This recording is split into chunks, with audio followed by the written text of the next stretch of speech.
Olá, mais um podcast Mari pelo Mundo da série Viver no Exterior. E hoje eu converso com uma amiga muito querida, a Kelly, do Kelly pelo Mundo. A Kelly vive em Viena e hoje ela vai contar um pouquinho de como tudo começou e como que é o dia a dia dela lá na cidade. E quem já conhece o blog, talvez já conheça a Kelly, mas dessa vez a gente vai poder conversar com o tempo sobre como é essa experiência de imigrar e se adaptar a um novo país. Tudo bom, Kelly? Olá, Mari, tudo bem? Exatamente 4 anos que a gente se conhece. Não foi uma correria, né? Nosso encontro, mas foi maravilhoso e muito válido. Que a gente se fala realmente são quase 5 anos. Eu sou a Kelly, do Kelly pelo Mundo, né? E moro em Viena já há 14 anos. E o ano passado eu me naturalizei austríaca, ou seja, aqui na Áustria, para você ser um cidadão austríaco ou uma cidadã austríaca, você precisa abdicar a sua cidadania original, né? Então, no caso, eu deixei de ser brasileira e agora eu sou somente austríaca.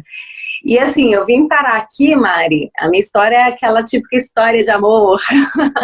Eu conheci meu marido no Brasil, a gente trabalhou juntos, até então eu trabalhava como jornalista na Confederação Nacional da Indústria e a minha empresa fez um evento internacional e aí eu acabei conhecendo meu marido lá, enfim, não aconteceu nada, a gente trocou nossos contatos, isso há 15 anos, não tinha WhatsApp, não tinha nada, então a nossa comunicação era por telefone, por e-mail e eventualmente pelo Skype. E aí a gente começou a trocar algumas mensagens e tal, depois eu vim para Viena, a gente se apaixonou e 3 meses depois eu vim morar definitivamente aqui. E como você fez o processo recentemente e está fresquinho, quais são os requisitos, quais foram as dificuldades de tirar a cidadania? Na verdade, como a gente sempre diz, a gente nunca vai deixar de ser brasileira, é só uma questão de papéis, né, porque eu nunca serei uma austríaca, apesar de cultura estar muito integrada e ter sido sempre assim, fã mesmo de algumas ideias austríacas de como funciona a vida por aqui, eu vou ser sempre brasileira, sempre, sempre, sempre. Minha língua materna é o português, não tem como mudar isso, né?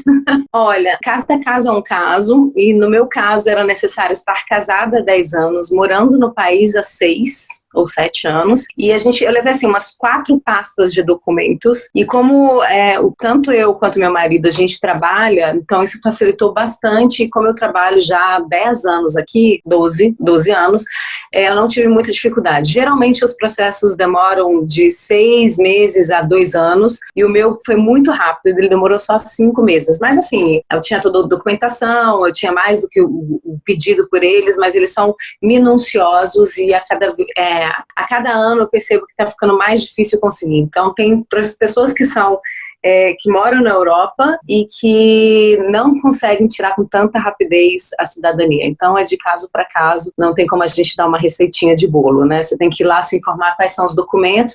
Eu tenho uma amiga que ela já está com o processo há 1 ano e meio e não teve grandes avanços, né? Kelly, sobre o idioma, quanto tempo você demorou para aprender? Como que foi esse processo de aprendizado? Como é que está no momento? Conta um pouquinho dessa parte. Passei os 2 primeiros anos estudando bastante, eu estudava 8 horas por dia, eu costumo dizer que eu vou aprender alemão pro resto da minha vida, mas nesse processo, apesar de eu ter estudado na Universidade de Viena, eles me pediram uma prova, até porque agora, Mari, além dessa prova de línguas, né, eles passam uma prova de reconhecimento da cultura austríaca. Eles não estavam apenas só interessados na questão da língua, isso também é um fator interessante, importantíssimo para a aquisição da cidadania, mas também de um reconhecimento da cultura austríaca. Então, eu tive que fazer um teste onde eles faziam perguntas do tipo: homem pode bater em mulher? Sim ou não? Se você estiver no hospital e uma médica, você for um homem, uma médica vier te atender, você pode recusar este atendimento pelo fato dela ser mulher? Sim ou não?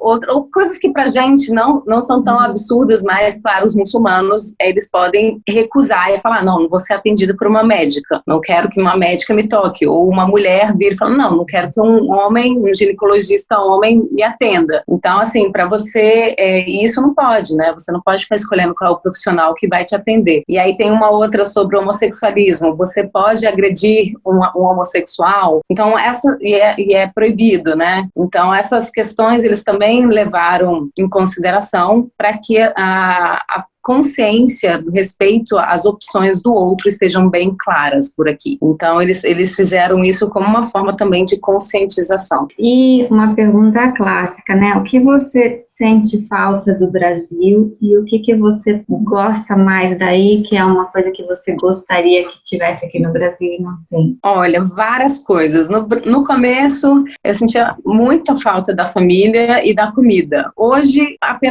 eu sinto falta dos meus amigos e da família, é a única coisa que eu realmente sinto falta do Brasil. Claro que, às vezes, o tempo, né, como aqui nós temos um inverno rigoroso, muito longo, às vezes eu sinto falta de uma temperatura mais elevada, mas isso aí eu já superei depois de tantos anos. E o que eu gostaria que tivesse no Brasil e que tem aqui são dois fatores. Primeiro é o respeito à cidadania e à opção de vida das pessoas, um respeito essencial, primordial, independente de raça, de cor, credo. As pessoas são mais respeitadas aqui, eu acredito, independente da situação social, e o apoio financeiro. Vamos falar um pouquinho do Instagram, porque, na verdade, eu te conheci no Snapchat, Kelly pelo mundo, Mari pelo mundo, primas. Verdade! Eu seguir, e o legal é que você sempre mostra um pouco do dia a dia, um pouco do seu trabalho, e aí um pouco das curiosidades locais, é sempre muito variado, e você também conversa bastante com os leitores, os seguidores, os ouvintes do seu blog, do seu Instagram, das coisas que acontecem no dia a dia, e isso é muito bacana. E do Snap passou para o Instagram. Então, o Snapchat começou, foi uma forma que eu achei maravilhosa de jogar pílulas e informações rápidas daquilo que a gente está fazendo. Eu sempre fui muito apaixonada por viagens. A minha primeira viagem internacional foi aos 15 anos, então, assim, abriu minha cabeça, onde eu realmente tinha muito desejo de conhecer o mundo. E quando eu vim morar na Áustria, meu marido é uma pessoa que viaja excessivamente, e eu acabei viajando muitas vezes. Então, eu já conheço 50 países, e tem países que a Itália, por exemplo, já fui mais de 25 vezes, né? E então, é uma paixão muito grande por outra cultura, por outras percepções de mundo. E comecei a mesclar, porque a intenção do Snapchat naquela época era falar um pouco da cidade, do turismo, coisa que eu me encantei, me fez buscar muito mais informações da parte turística, né, da cidade. Apesar de ter vivido um pouco como turista também, eu passei a me especializar mais no assunto de turismo. Tanto é que eu fiz um curso depois nessa área, e atendo pessoas que viajam em grupos pequenos, eu passeio com elas pela cidade, contando um pouco da história e tal. E isso foi uma demanda, inclusive, dos seguidores. Teve uma seguidora que ela falou para mim: eu quero conhecer Viena com você, porque é a Viena que você mostra nos seus stories. E aí eu passei a oferecer esse produto. E além disso, eu converso muito sobre a parte comportamental da gente como ser humano, porque, assim, eu sou jornalista, para quem não conhece, eu formei em comunicação social, e o tema que sempre mais me chamou a atenção foi o comportamento. Então, hoje em dia, além de ter o Kelly pelo mundo mostrando um pouco da cultura, mostrando um pouco dessa parte de viagem, eu resgatei um outro Instagram chamado Pílulas de Entusiasmo, onde eu compartilho essa questão do desenvolvimento pessoal, que eu acredito que tudo que você for fazer na sua vida, você precisa se conhecer. Então, você tendo consciência de certos comportamentos, você consegue avançar em qualquer área da sua vida. E aí, Mari, recentemente eu lancei uma consultoria em termos de comunicação, como você se comunicar com outras pessoas para melhorar os seus relacionamentos. Então, eu ofereço esse acompanhamento, onde a gente vai analisar ali o estado de comunicação da pessoa, e isso serve para qualquer pessoa, em qualquer área que você estiver. Então, assim, eu estou oferecendo essa consultoria agora e estou muito feliz com esse projeto. E ela é toda online? Ela é toda online, a pessoa pode entrar em contato comigo e a gente marca um horário que seja possível para as duas pessoas, e a gente conversa. O pagamento também, ele é feito online, então não tem nenhum problema, nenhum impedimento para que a pessoa possa fazer esse trabalho junto comigo. No final, a gente deixa todas as suas redes, coloca aqui também no post, e aí quem tiver alguma dúvida dessa entrevista todas as outras, pode mandar um e-mail para maripelomundo@gmail.com que a gente faça tudo. Eu acho interessante, claro, além da sua formação, você morando na Áustria com uma outra cultura, é uma forma de conhecer ainda mais as diferenças de comunicação entre uma pessoa e outra, né? Porque aqui a gente tem, às vezes, pessoas parecidas, a gente não percebe as nuances dos problemas de comunicação, mas quando a gente está em outro país, fica muito nítido isso. É verdade. E sabe assim que eu observei, tem um livro, inclusive já em português, que se chama Comunicação Não Violenta. Mari, quando você implementa isso nas tuas relações, especialmente as relações familiares, né? Porque eu acredito que a gente já é um pouco treinado para no trabalho ser mais civilizado, mas em casa, entre as pessoas do lar, pelo fato de nós termos intimidade, a gente acaba às vezes ultrapassando alguns limites e ferindo as pessoas que estão perto da gente.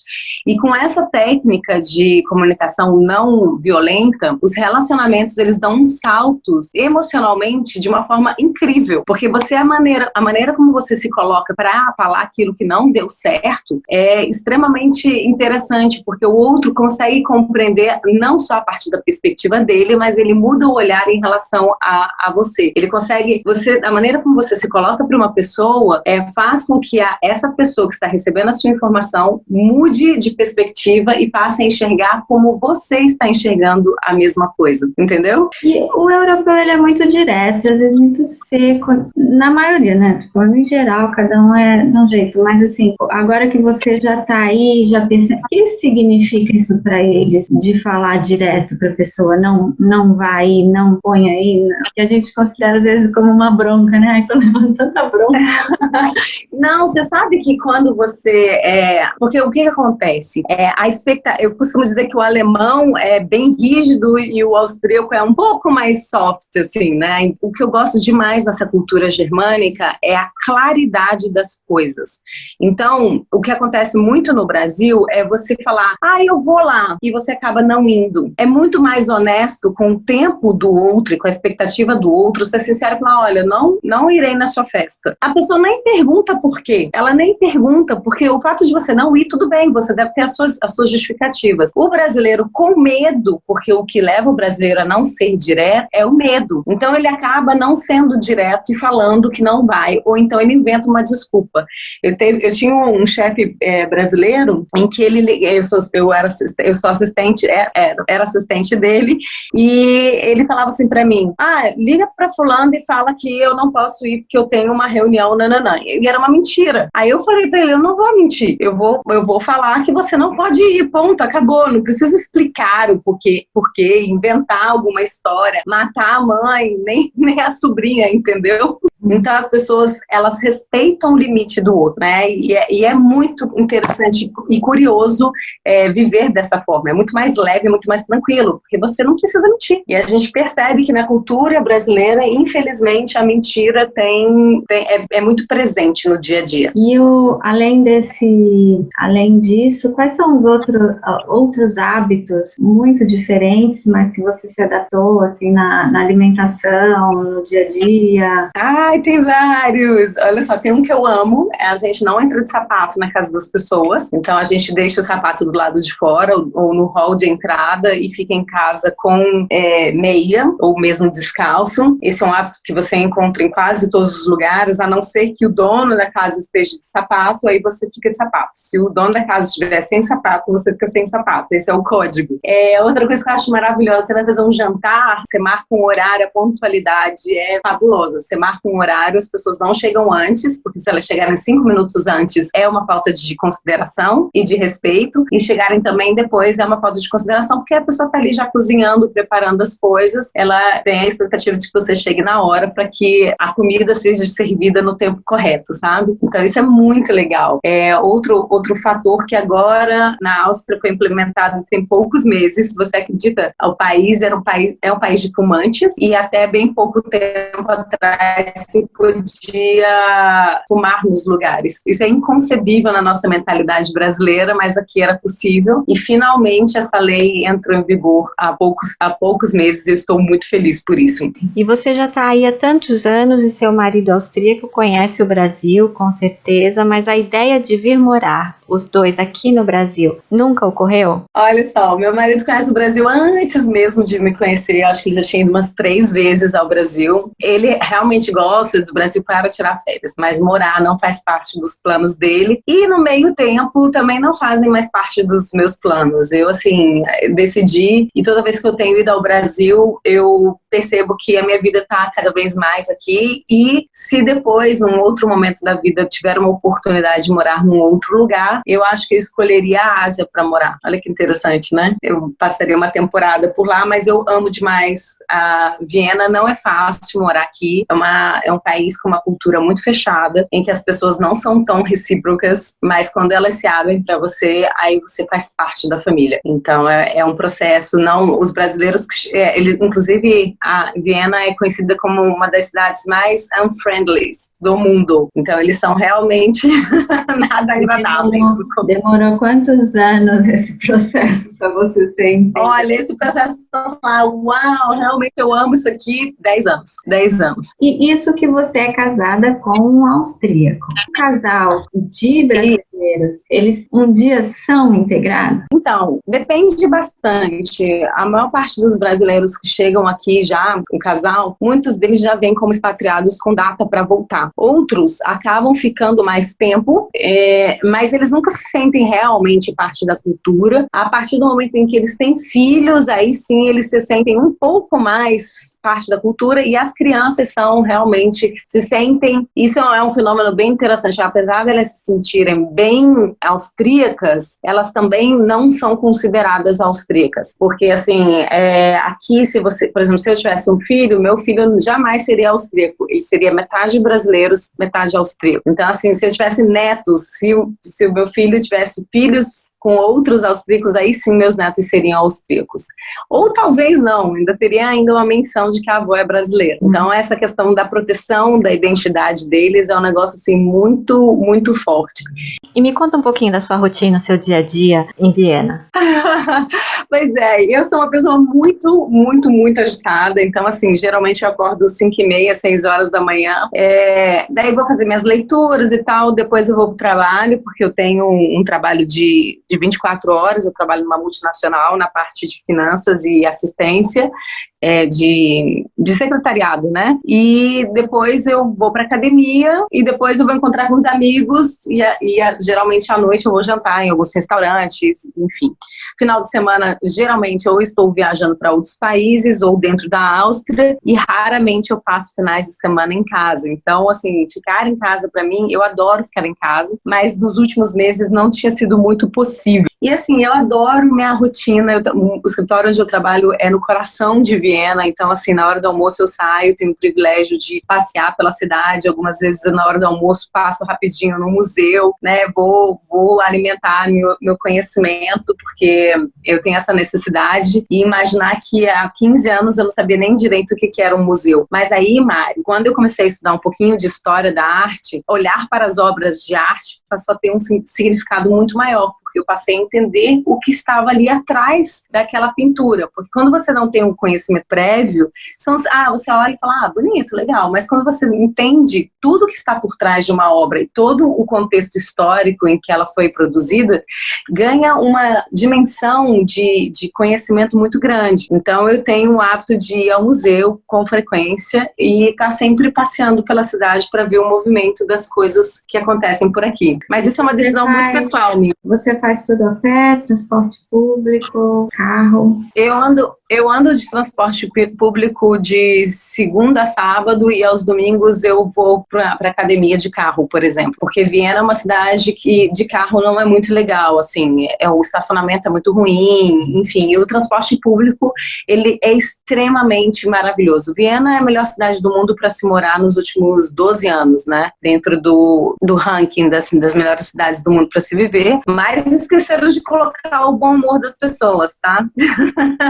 colocasse o bom humor das pessoas, com certeza o índice iria baixar bastante. Mas é realmente uma cidade que tem uma qualidade de vida muito boa e a gente paga muito por isso, né? Eu pago 40% de imposto, meu marido paga o teto, que são 50%, então a gente tem um custo muito elevado, mas a gente tem um retorno muito grande, né? E para uma pessoa que está indo para Viena pela primeira vez, qual o lugar ou quais são os lugares que ela tem que ir, que não são necessariamente turísticos, mas para ela sentir um pouquinho da essência do que é a cidade?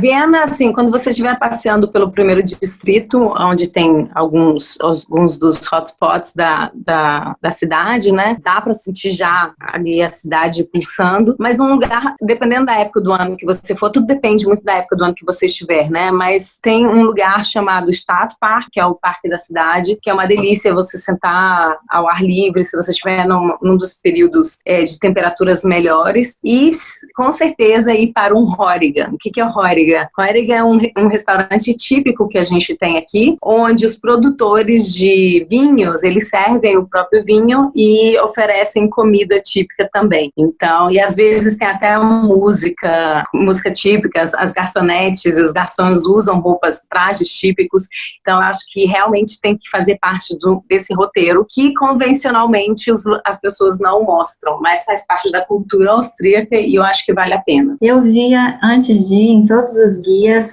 os cafés de Viena, que tem que ir nos cafés de Viena. Vocês, os locais, vão nos cafés de Viena também? Então, o que acontece? Tem muito café aqui, realmente tem uma cultura de se encontrar as pessoas nos cafés, mas esses cafés que eles apontam nos blogs e nas coisas, realmente são cafés lindíssimos, inclusive um deles eu frequento, mas eu frequento porque eu sou a louca do turismo e gosto, mas meu marido, por exemplo, ele fala assim, meu Deus do céu, tem tantos outros cafés mais interessantes, mas é assim, uma cultura das pessoas se encontrarem muito, as pessoas gostam de se encontrar fisicamente, de estarem juntas, então os encontros, as reuniões, as coisas acontecem realmente em cafés, a gente vive uma cultura, mas não é esse café desesperador que tem no Brasil, que você já chega lá, toma café, consome e tchau. Não, você pega um café, você pega um livro e você vai ler ali, vai ficar 2, 3 horas no café, sentada, consumindo nem necessariamente muito. Isso é uma cultura austríaca. E não se desespere se o garçom vier te atender 20 minutos depois, porque eles realmente não estão preocupados em fazer dinheiro, eles estão preocupados em estar lá, entendeu? Não tem essa urgência de vida que se tem em outros centros, como grandes centros, né? Como São Paulo e outros lugares, assim. No teu blog tem bastante curiosidade sobre a cidade. Conta um pouquinho do seu blog, o Kelly pelo Mundo. Então, o Kelly pelo Mundo tem bastante a respeito da cultura mesmo, dos hábitos dos austríacos. A gente acabei colocando lá bastante, assim, informações. Também fiz alguns posts, eu acho que com mais de 50 tipos de coisas que eu aprendi esquiando, porque o esporte aqui é uma coisa muito presente na cultura austríaca. Então, assim, eles vivem de acordo com a estação do ano. Então, no inverno é esqui, patinação do gelo e bocha e alguns outros esportes locais, que tem o Langlaufen, que é como se você estivesse andando e esquiando ao mesmo tempo. É um negócio bem, bem interessante. Caminhadas na montanha, e aí isso é o ano inteiro, pode estar a baixa temperatura nevando, que as pessoas vão caminhar nas montanhas, andar de bicicleta, então assim, como o esqui faz parte da minha vida já há 15 anos, toda vez que eu vou esquiar, eu tento aprender as lições que o esqui me dá. Então assim, é bem interessante, Mari, porque eu percebo que as pessoas se ajudam muito na montanha, elas prestam muita atenção no que o outro está fazendo. Inclusive agora, no Instagram, eu vou começar uma série de museus, onde eu vou contar um pouquinho das histórias que passam dentro dos museus. Eu comecei com o Belvedere, e aí contei um pouquinho da história do Príncipe Eugênio, quem foi ele, que foi um francês, que não foi aceito lá na França para área militar e veio servir aqui na Áustria. Então eu vou fazer uma série agora dos museus daqui de Viena, já que muita gente não vai poder viajar nos próximos meses, mas conhecimento nunca é demais, né? E o planejamento para uma próxima data, que eu espero que seja muito em breve. Exatamente. Aproveitando... E se quiser conhecer Viena comigo, Eu quero. Eu conheci Viena sem a Kelly, mas Se quiser conhecer Viena comigo, pode marcar. Não só você, Mari, mas também os ouvintes. Eu faço atendimento com até 4 pessoas pela cidade. Então, vai ser um prazer receber você. Eu fico muito emocionada, porque geralmente os meus clientes, eles se emocionam ao passear pela cidade comigo. E é muito gratificante e lindo ver isso, sabe? E é muito bom você ver que as pessoas estão realizando sonhos. Mas a gente sente isso só de te acompanhar pelos stories. Uma pessoa apaixonada pela cidade, que conhece muito e que ao mesmo tempo conhece o gosto do brasileiro e sabe o que a gente vai gostar, vai querer ver, vai se identificar ou não, né? E isso é muito bacana, que é o que eu tenho falado. Sempre buscar uma pessoa, um guia brasileiro no exterior, ou uma pessoa que conhece a cidade, para ter essa visão diferente, né? Muito legal fazer compra local também, mas quando a gente encontra um brasileiro que já conhece a cidade, é diferente, é uma outra experiência. E aí eu faço de uma forma que não é densa, sabe? Eu gosto de coisas, de pílulas, que a gente consiga entender o básico, porque às vezes muita informação do ano de 1732, não, gente, século XVIII, fica mais fácil situar, sabe? Algum tempo atrás, bastante tempo atrás. Algum tempo atrás, há 300 anos ou há 200 anos, é mais fácil você conseguir pensar nesse tipo de coisa. E aí quando você fala, 300 anos, aí a pessoa, entendi. É porque às vezes é tão mais fácil a gente guardar assim na memória uma viagem, o sabor, o cheiro, a experiência que a gente teve, do que uma data, uma informação assim que é mais técnica, tal.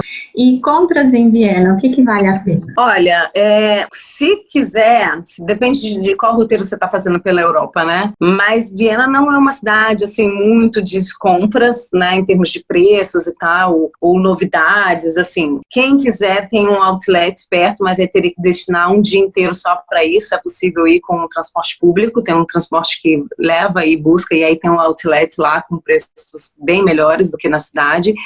E fora isso, os shoppings normais também. Não tem nada assim que eu fale, realmente tem que comprar em Viena, até porque essas grandes marcas como Zara, Mango, elas são muito semelhantes na Europa como um todo. E Viena em termos de preço, não é tão assim significativo, né? Quem quiser comprar Swarovski, aqui é a terra do Swarovski. Eu sei que a marca tem já no Brasil, mas aqui é uma marca austríaca, então quem tiver interesse nos cristais, aqui é um excelente lugar para poder comprar. A gente está falando sobre essa experiência de viver em Viena, mas também de passear e conhecer a cidade e o que é legal. Mas para vocês que moram aí, como que é o hábito de compra? Então, a gente não tem o hábito de ir a shopping centers. Aqui tem alguns poucos shopping centers, mas a gente compra geralmente nas lojas de rua. Então, tem uma avenida chamada Marienstraße, onde geralmente a gente compra os produtos lá. O austríaco, ele não é tão consumista. É uma característica bem interessante, pelo menos o meio em que eu vivo, porque eu acredito que depende muito do meio em que você se encontra, né? Mas o meio que eu vivo, as pessoas elas consomem menos no sentido de quantidade e elas priorizam a qualidade e elas dão muito valor para restaurantes e experiências. Então essa é a observação que eu tenho. Então uma mulher aqui, geralmente ela não tem 50 bolsas, ela vai ter 2, 3 maravilhosas, o preço de 50, entendeu? Então é uma questão de ambiente que você está. Então elas, ao invés de gastar dinheiro com coisas que vão quebrar ou vão perder valor e tal, elas investem um pouco mais em coisas mais caras e em menor quantidade. Kelly, deixa aqui as suas redes, o seu site, para quem quiser ir pesquisar mais curiosidades de Viena, o seu Instagram, para quem quiser seguir o seu dia a dia aí, e o Instagram da consultoria. Gente, vai ser um prazer ter vocês aqui junto comigo. Eu tenho o Instagram Kelly pelo Mundo, é Kelly com L só, tá, gente? K-E-L-Y pelo Mundo. Tem um outro Instagram que eu falo mais de comportamento, que é o Pílulas de Entusiasmo, e eu tenho o blog também chamado Kelly pelo Mundo.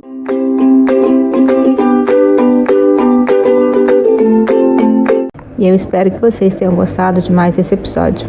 Nós agradecemos a realização do podcast aos nossos apoiadores, a Open Book Assessoria Contábil e Financeira, que está no Instagram como @opbobr e pode ajudar você no seu negócio. Basta mencionar o código MPM-TRIPS que você terá um atendimento e um desconto especial. Também a Easter Vinhos, venda direta online de rótulos de vinhos das principais vinícolas do mundo. Acesse o site www.eastervinhos.com.br e com o código #MPMTRIP5 você tem 5% de desconto nas suas compras. Agradecemos também a MPM Trips e o Longe Perto, que podem montar o seu roteiro e a sua viagem completa.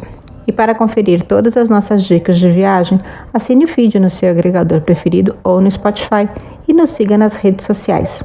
No Instagram, @maripelomundo.blog e no Twitter, Pinterest e Facebook, Mari Pelo Mundo. Acesse o site maripelomundo.com.br que todos os dias tem post novo com dicas e novidades. Muito obrigada e até a próxima!